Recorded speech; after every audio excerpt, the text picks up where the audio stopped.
selamat sore. Hari ini bertepatan tanggal 23 Februari 2022. Saya akan melakukan panen terkait dengan riset yang saya lakukan selama ini di Rumah Kaca, Kebun Percobaan Fakultas Pertanian Universitas Udayana. Dan percobaan yang saya lakukan adalah aplikasi kompos yang saya buat.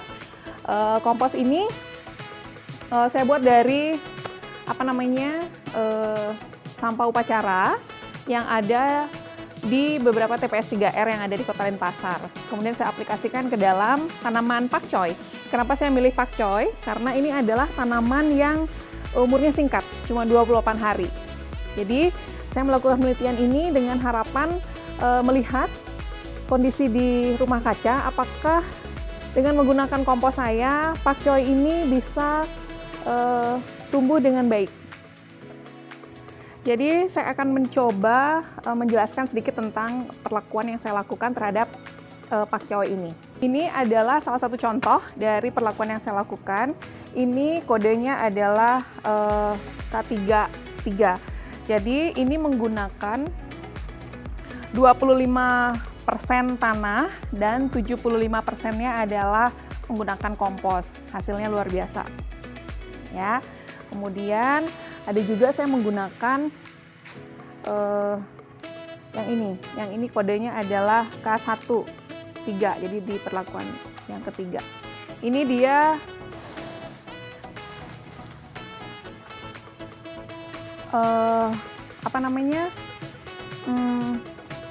komposnya lebih besar komposisinya, ya. Jadi terlihat juga tanamannya menjadi jauh lebih sehat dia kan. Ya. Kemudian, nah kalau yang ini dia K03, dia hanya pakai tanah doang. Jadi cuman pakai tanah aja. Kita bisa lihat perbedaannya. Jadi tidak menggunakan kompos dengan bibit yang sama di hari yang sama dengan jumlah daun waktu itu sama, ternyata hasilnya sangat berbeda sekali. Jadi memang kompos ini memberikan pengaruh yang sangat nyata terhadap pertumbuhan dari masing-masing tanaman pakcoy di polybag ini. Kemudian kalau dari banyaknya daun, ya, kalau dari banyaknya daun, kalau dibandingkan dengan yang ada di tanah, ditanam di tanah, di polybag ini harus kita teliti. Kenapa daunnya itu menjadi banyak banget ketika ditanam di polybag. Apa ya kira-kira pengaruhnya? Itu nanti akan saya bahas juga ya teman-teman. Jadi di sini kita bisa hitung jumlah daun dalam satu polybag ini. Kira-kira ada 1, 2, 3, 4, 5, 6, 7, 8, 9, 10, 11, 12, 13, 14, 15, 16, 17, 18, 19, 20, 21, 22, 23, 24, hampir 25 helai daun pada satu polybag ini. Ini luar biasa banget loh. Jadi kalau misalnya kita timbang, nanti pada saat selesai panen, saya akan timbang, kemudian dihitung berat segarnya berapa, itu kita bisa dianalisa. Kenapa jumlah daunnya dalam satu polybag ini bisa banyak banget? Apakah pengaruh dari komposnya atau ada faktor lain? Oke, kita akan bahas nanti satu-satu.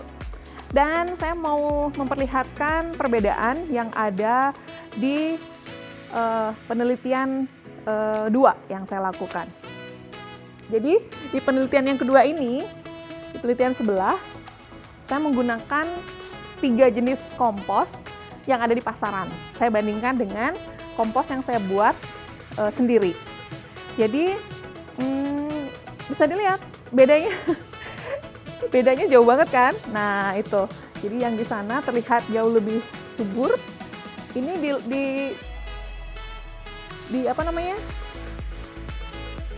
ditanam di hari yang sama, kemudian dengan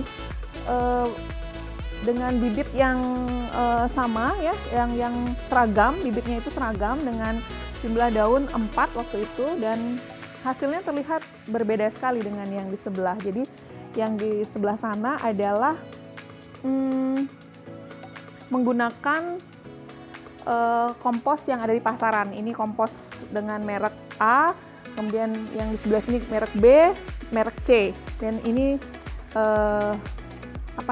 merek D. Jadi akan sangat-sangat terlihat perbedaannya. Apakah saya mengatakan bahwa kompos saya yang paling bagus untuk pakcoy? Bisa jadi, karena penelitian yang saya lakukan memang benar-benar ingin membuktikan bahwa kompos yang saya hasilkan itu kualitasnya bagus. Kalau misalnya nanti pengen tahu apa saja kandungan unsur hara dalam kompos yang saya hasilkan, itu akan ada videonya sendiri ya. Jadi khusus di video ini saya ingin memperlihatkan hasil dari penelitian rumah kaca yang saya lakukan selama 28 hari. 28 hari plus 7 ya. Jadi 7 hari itu adalah persiapan bagaimana saya mempersiapkan tanah yang miskin unsur hara yang saya pakai, kemudian saya timbang, itu saya lakukan di 7 hari persiapan pertama. Dan yang untuk hari ini adalah khusus tentang proses sebelum panen yang saya lakukan. Ya, seperti itu. Jadi kalau teman-teman misalnya ingin mencoba penelitian, atau jangan penelitian deh, ingin mencoba menanam pakcoy di rumah, kemudian nggak ada lahan, bisa banget pakai polybag. Jadi sangat gampang menumbuhkan pakcoy itu. Jadi bisa dikonsumsi untuk kebutuhan sehari-hari, misalnya dicampur dengan mie instan, kemudian dicampur dengan ayam atau apalah. Kemudian untuk orang-orang yang vegetarian, itu sayuran yang ada di sekitar rumah itu bisa dipilih, salah satunya adalah pakcoy. Tampilnya cantik banget ya kalau misalnya mau ditaruh di rumah gitu ya, di sekitar dapur, itu taruh aja kayak gini-gini. Cantik jadinya rumahnya kan. Jadi tidak membutuhkan lahan yang luas. Dan penelitian-penelitian saya berikutnya itu akan lebih banyak menggunakan rumah kaca. Jadi saya tidak membutuhkan lahan yang luas, dan saya juga tidak membutuhkan pekerja yang banyak untuk mengolah lahan saya. Saya cukup menggunakan polybag. Kemudian bisa saja saya nanti menggunakan beberapa menggunakan barang-barang bekas yang ada di rumah. Bisa jadi saya gunakan itu kalau seandainya saya mencoba untuk mengurangi penggunaan plastik dari polybag ini. Gitu ceritanya teman-teman. Jadi hari ini saya akan melakukan panen pakcoy ini. Kita akan lihat satu-satu proses panennya. Oke. Selanjutnya saya akan menunjukkan salah satu panen yang saya lakukan. Jadi saya nunjukin satu aja ya. Jadi saya memilih tanaman ini. Nggak tahu kenapa saya memilih tanaman ini. Yang jelas penampilannya ini menarik dari sekian tanaman yang ada. Dia daunnya cukup lebar ya. Dan satu-satunya tanaman yang tidak dimakan oleh belalang. Jadi saya akan coba panen dia. Oke. Jadi kita panen pelan-pelan. Berusaha biar akarnya tidak terpotong, tidak sampai keputus gitu ya. Karena nanti kan untuk nimbang berat segarnya itu harus ditimbang berat total tanamannya semua untuk berat segarnya.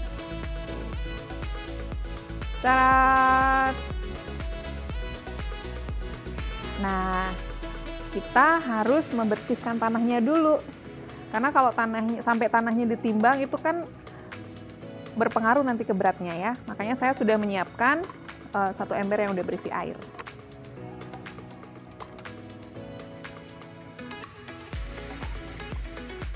Sampai benar-benar bersih, tanah-tanahnya ini hilang.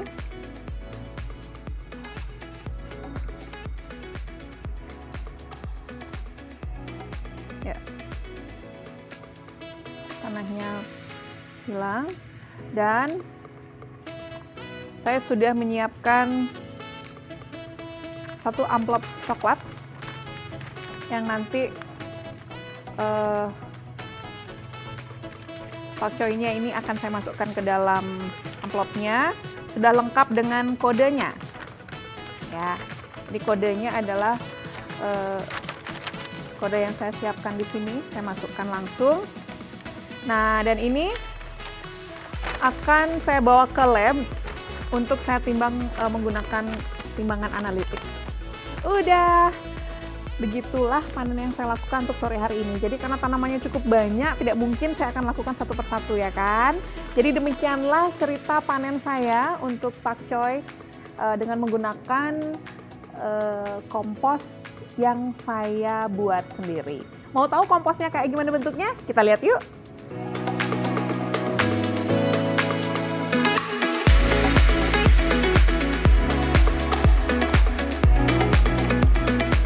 Dan sekarang saya mau ngeliatin kompos yang saya hasilkan dari hasil penelitian saya sendiri. Oke. Ini kampilnya belum pakai label ya, belum pakai label. Jadi memang masih benar-benar diambil dari tempat pembuatan kompos. Nanti untuk tempat pembuatan kompos saya di mana, kemudian cara pembuatannya seperti apa, ada lagi videonya. Oke, iya, saya mau liatin.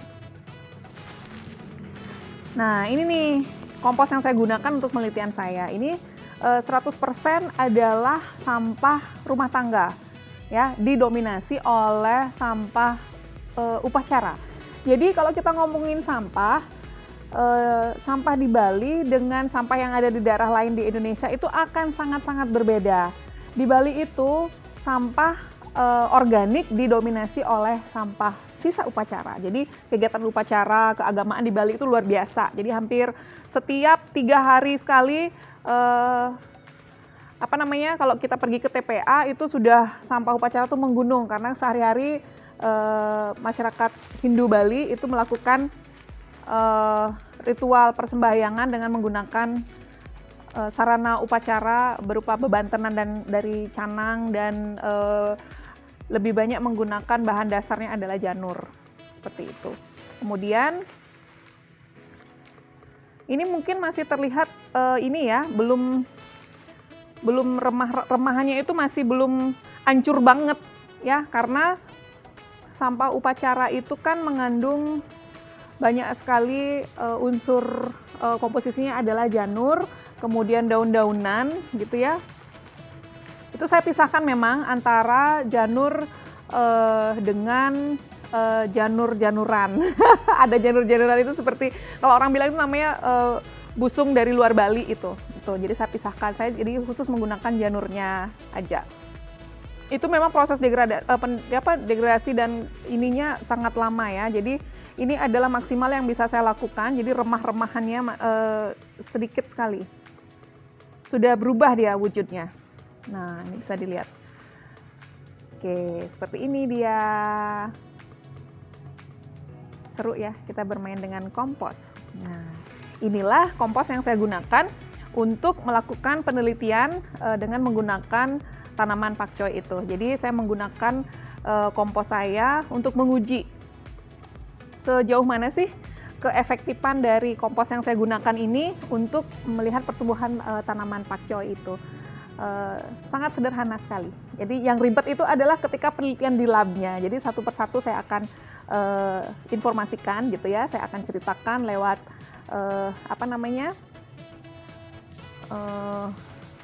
penelitian-penelitian yang saya lakukan.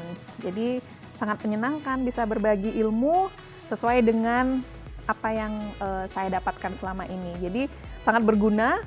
Saya rasa penelitian sederhana yang saya lakukan tapi berguna dan sangat bisa diaplikasikan dalam kehidupan sehari-hari. Jadi bisa nanti bikin kompos sendiri, kemudian bisa diaplikasikan sendiri untuk menghasilkan pangan sehat. Jadi bisa dipakai juga untuk di rumah kalau ingin menggunakan kompos ini. Nanti saya akan bagi-bagikan secara gratis untuk kalian yang ingin mencoba bertanam di rumah, khusus untuk yang di rumah. Jadi kan butuhnya nggak banyak, oke? Jadi demikian yang bisa saya ceritakan terkait dengan kompos yang saya hasilkan. Terima kasih.